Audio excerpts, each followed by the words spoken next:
அனைவருக்கும் வணக்கம். இந்த வீடியோவில் நம்ம எதை பற்றி பார்க்க போகிறோம் அப்படின்னா, நமது குடும்ப அட்டையில் முகவரி மாற்றம் செய்தல். ஆன்லைன் மூலியமாக வீட்டில் இருந்தபடியே எந்த ஒரு செலவும் செய்யாமல் எவ்வாறு முகவரி மாற்றம் செய்வது என்பது பற்றிய வீடியோவில் நம்ம பார்க்க போகிறோம். தேவையான ஆவணங்கள்: ஆதார் அட்டை, வாக்காளர் அடையாள அட்டை, மின்சார ரசீது, பாஸ்போர்ட், பேன் கார்டு, இது போன்று 15 ஆவணங்கள் கொடுத்துருக்குறாங்க. இந்த 15 ஆவணங்களில் ஏதாவது ஒரு ஆவணம் இருந்தால் போதுமானது. நம்மளுடைய முகவரியை ஈஸியாக நம்ம ஆன்லைன் மூலியமாகவே மாற்றிக்கலாம். வாங்க வீடியோக்குள்ளே போகலாம். இது வரைக்கும் நம்ம சேனலை சப்ஸ்கிரைப் பண்ணலைன்னா சப்ஸ்கிரைப் பண்ணிக்கோங்க. கூடவே பெல் பட்டன் இருக்குது, அதை கிளிக் பண்ணி ஆல் நோட்டிஃபிகேஷனு கொடுத்துருங்க. அப்போ தான் நம்ம போடக்கூடிய வீடியோ உடனுக்குடன் உங்களுக்கு வந்து சேரும். சர்ச் பாக்ஸில் டிஎன்பிடிஎஸ்ன்னு டைப் பண்ணுங்கள். டைப் பண்ணிவிட்டு என்ட்ரு தட்டுங்க. இன்னொன்று வரக்கூடிய ஃபஸ்ட்டு லிங்க் பார்த்தீங்க அப்படின்னா tnpts.gov.in, அதை கிளிக் பண்ணுங்கள். கிளிக் பண்ணிங்கன்னா பொது விநியோக திட்டம் அப்படின்னு சொல்லிட்டு வந்திருக்கு. அதில் ரைட் சைடு பார்த்தீங்க அப்படின்னா மின்னணு அட்டை சேவைகள், நகல் மின்னணு குடும்ப அட்டை, மின்னணு அட்டை தொடர்பான சேவைகள் அப்படின்னு சொல்லிட்டு கொடுத்துருப்பாங்க. அதில் அந்த மின்னணு அட்டை தொடர்பான சேவைகளில் முகவரி மாற்றம் செய்ய அப்படின்னு சொல்லிட்டு ஒரு லிங்க் கொடுத்துருப்பாங்க. அதை கிளிக் பண்ணுங்கள். கிளிக் பண்ணோன்னே பதிவு செய்யப்பட்ட பயனாளர் அப்படின்னு சொல்லிட்டு கொடுத்துருப்பாங்க. அதில் மொபைல் நம்பரை டைப் பண்ணுங்கள். கைபேசி எண் அப்படிங்கிற இடத்துல மொபைல் நம்பரை டைப் பண்ணுங்கள். ரிஜிஸ்டர் பண்ண மொபைல் நம்பர்.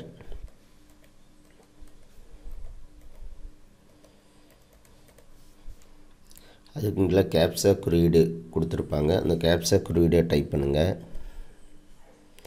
தவறு இல்லாமல் டைப் பண்ணுங்கள். டைப் பண்ணிவிட்டு பதிவு செய் அப்படிங்கிறத கிளிக் பண்ணுங்கள். கிளிக் பண்ணோன்னே உங்களுடைய ரிஜிஸ்டர் நம்பருக்கு ஒரு ஓடிபி வந்திருக்கு. அந்த ஓடிபியை டைப் பண்ணுங்கள். டைப் பண்ணிவிட்டு பதிவு செய் அப்படிங்கிறத கொடுங்க. கொடுத்தோடனே உங்களுடைய அட்டை தொடர்பான சேவைக்கு அப்படிங்கிறதுல உங்களுடைய அட்டை சம்மந்தமான டீட்டெயிலாக வந்திருக்கு. அதில் பார்த்தீங்க அப்படின்னா குடும்ப அட்டை விவரப்படி அப்படின்னு சொல்லிவிட்டு உங்களுடைய அட்ரஸ்ஸு போட்டிருப்பாங்க. அதில் புதிய முகவரி விவரங்கள் அப்படிங்கிற இடத்துல புதிய முகவரியை கொடுங்க.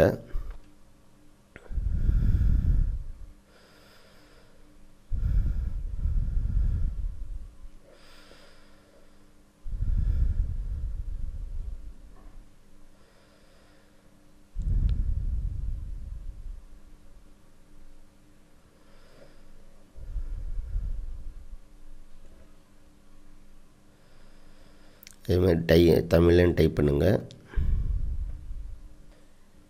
டைப் பண்ண முடியலை அப்படின்னா இந்த பென்சில் பாக்ஸை டைப் பண்ணிவிட்டு கொடுத்துருங்க. கொடுத்துட்டு மற்ற ஆவணங்கள் அப்படிங்கிற இடத்துல பார்த்தீங்க அப்படின்னா டாக்குமெண்ட் சப்மிட் பண்ணணும். அதில் பார்த்தீங்க அப்படின்னா ஆதார் அட்டை, அடையாள அட்டை, எரிவாயு நுகர்வோர் அட்டை, வீடு உரிமையாளர்கள் ரசீது, வாடகை ஒப்பந்த ரசீது, அதே மாதிரி குடிசை மாற்று வாரியம் ஒதுக்கீடு, வீடு ஆவணம், மின்சார ரசீது, தொலைபேசி ரசீது, வங்கி கணக்கு புத்தகம், பாஸ்போர்ட், ஓட்டுநர் உரிமம், பேன் அட்டை, அதே மாதிரி வீட்டு வசதி வாரிய ஆவணங்கள், தபால் திணைக்களம் அடையாள அட்டை. மற்ற ஆவணங்கள் அப்படிங்கிற இடத்துல ஏதாவது ஒரு ஆவணத்தை நீங்கள் தேர்ந்தெடுங்க. ஆதார் அட்டை, வாக்காளர் அடையாள அட்டை, இதில் இருக்கக்கூடிய ஏதாவது ஒரு ஆதார் அட்டையை ஏதாவது ஒரு டாக்குமெண்ட்டை தேர்ந்தெடுங்க. அந்த டாக்குமெண்ட் எப்படி இருக்கணும் அப்படின்னா 1 MBக்கு குறைவாக இருக்கக்கூடிய PNG, GIF, JPCE மற்றும் PDF ஃபைலாக இருக்கலாம். 1 MBக்கு குறைவாக இருக்கணும். அந்த இதை கொடுங்க. இப்போ நான் கொடுக்குற சூஸ் ஃபைல் அப்படிங்கிற இடத்துல ஃபைலை தேர்ந்தெடுக்கிறேன். மற்ற ஆவணங்கள் அப்படிங்கிறத ஆதார் அட்டை அப்படிங்கிறத நான் என்ன பண்ணிக்கிறேன் அப்படின்னா செலக்ட் பண்ணிக்கிறேன். செலக்ட் பண்ணிவிட்டு சூஸ் ஃபைல் அப்படிங்கிற இடத்துல போயிட்டு என்னுடைய ஃபைலை நான் தேர்ந்தெடுக்கிறேன். என்னுடைய ஆதார் அட்டையை வந்து நான் தேர்ந்தெடுத்துட்டு பதிவேற்று அப்படிங்கிறத வந்து கொடுக்குறேன். கொடுத்தோம் அப்படின்னா இணைக்கப்பட்டுள்ள ஆவணம் பதிவேற்றப்பட்டது அப்படின்னு சொல்லிட்டு வரும். அது கீழே வாங்க. கீழே வந்தீங்க அப்படின்னா இணைக்கப்பட்டுள்ள ஆவணங்கள் ஆதார் அட்டைன்னு போட்டு உங்களுடைய ஃபைல் நேம் வந்து இங்கே வந்திருக்கு.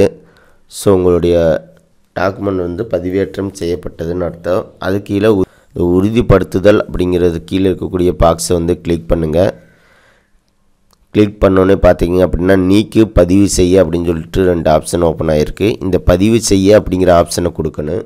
இந்த பதிவு செய்ய அப்படிங்கிறத வந்து நான் கிளிக் பண்ணுறேன்.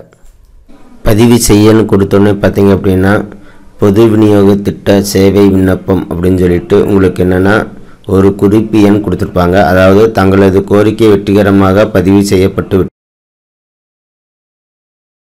கீழே குறிப்பு எண் அப்படின்னு சொல்லிட்டு ஒன்று கொடுத்துருப்பாங்க. இந்த குறிப்பு எண் அப்படிங்கிறத வந்து சேவ் பண்ணிக்கோங்க. இதை வச்சு நம்ம என்ன பண்ணலாம் அப்படின்னா ட்ராக் பண்ணிக்கலாம். நம்மளுடைய அப்ளிகேஷன் நிலையை வந்து ட்ராக் பண்ணி பார்த்துக்கலாம். உங்களுடைய அப்ளிகேஷனை ட்ராக் பண்ணுறதுக்கு திரும்ப சர்ச் பாக்ஸில் டிஎன்பிடிஎஸ்ன்னு டைப் பண்ணுங்கள். டைப் பண்ணிவிட்டு வரக்கூடிய ஃபஸ்ட்டு ஆப்ஷன் கிளிக் பண்ணுங்கள்.